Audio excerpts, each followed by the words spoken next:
झारखंड मुक्ति मोर्चा ने आज एक प्रेस कॉन्फ्रेंस की। सुप्रियो भट्टाचार्य ने इस प्रेस कॉन्फ्रेंस करते हुए घाटशिला में बीजेपी के नेताओं द्वारा कैसे पैसे बांटे गए इसका पूरा ब्यौरा दिया। उन्होंने कहा कि कोई भी आदमी आकर के घाटशिला में बीजेपी नेताओं से एटीएम के बारे में पूछता था तो कहते थे एटीएम कहाँ जाओगे, हमारे जेब में इतने कैश, ये कैश ले लो। सुप्रियो भट्टाचार्य क्या कह रहे हैं सुन लीजिए घाटशिला उपचुनाव के बाद। पहले तो मैं अभिवादन करना चाहूंगा घाटशिला विधानसभा के प्रबुद्ध मतदाता मंडल को, जो इतनी बड़ी संख्या में लोगों ने उपचुनाव में सामने आकर अपना जनादेश दिया, अपना फैसला सुनाया। हमको लगता है कि पूरे भारत में आज तक के जितने भी उपचुनाव हुए उसमें सर्वाधिक मतदान का रिकॉर्ड घाटशिला ने कायम किया। घाटशिला, मुसाबनी, धालबुंगर और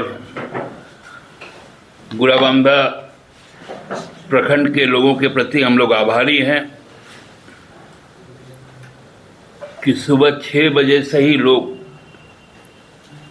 घर से निकलकर मतदान केंद्रों तक गए और 5:30 पौने 6 बजे तक जब अंधेरा हो चुका था तब भी लोगों ने अपने मताधिकार का प्रयोग किया। गांव से लेकर शहर तक मतदान का प्रतिशत लगभग एक रहा। अमूमन देखा जाता था कि शहर में कम वोटिंग होती है, शहरी इलाकों में, और ग्रामीण इलाकों में वोटिंग ज़्यादा होता है। लेकिन इस बार इस मिथक को भी घाटशिला विधानसभा के मतदाता मंडल ने तोड़ा और लगभग बराबर की वोटिंग हुई। यह चुनाव बड़ा निर्णायक उपचुनाव था, जहां एक तरफ 6 जिसमें 5 एक्स चीफ मिनिस्टर, पूर्व मुख्यमंत्री, एक वर्तमान मुख्यमंत्री उड़ीसा के, और उसके खिलाफ हमारा एक मुख्यमंत्री, उनके लगभग 6 वर्षों का कार्यकाल, रामदास जी का घाटशिला के साथ एक आत्मीय संबंध, गुरु जी के प्रति आस्था और उनको अर्पित श्रद्धांजलि, और सकारात्मक मुद्दों को लेकर जो हमने आगे बढ़ने का काम किया, वहाँ के विकास के लिए, खासकर शिक्षा के लिए, रोजगार के लिए, महिला सशक्तिकरण के लिए, सामाजिक सुदृढ़ता के लिए, उसका प्रतिफल है कि हम घाटशिला को एक बड़े अंतर से हम चुनाव जीतने जा रहे हैं। कई तरह की भ्रांतियां वहां फैलाई गई,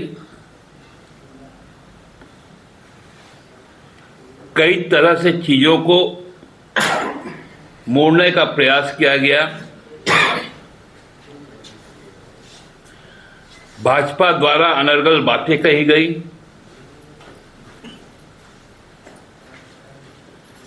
पैसा और संसाधन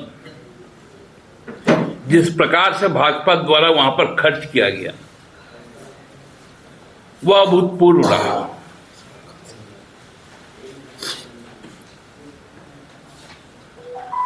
मतलब एटीएम में भी जाने से लोगों को अपना पहले कार्ड पंच करना पड़ता है, फिर पिन नंबर दबाना पड़ता है,